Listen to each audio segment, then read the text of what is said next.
আসসালামু আলাইকুম। Hello guys, এটা হলো চট্টগ্রাম বিভাগের বান্দরবান জেলার নীলগিরি ঝর্ণা। দেখতে অনেক সুন্দর। এরকম দৃশ্য এখানে আছে, আসলে না আসলে বুঝতাম না। অনেক সুন্দর এক দৃশ্য দেখার মতো। যে আসবে সে এই জায়গার প্রেমে পড়ে যাবে।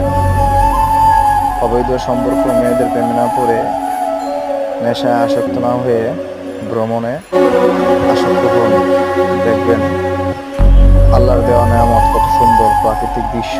অনেক অনেক এখানে স্পট আছে, আরো স্পট আপনাদেরকে সামনে দেখাবো ইনশাল্লাহ। এই হলো বান্দরবনের নীলগিরির ঝর্ণার দৃশ্য।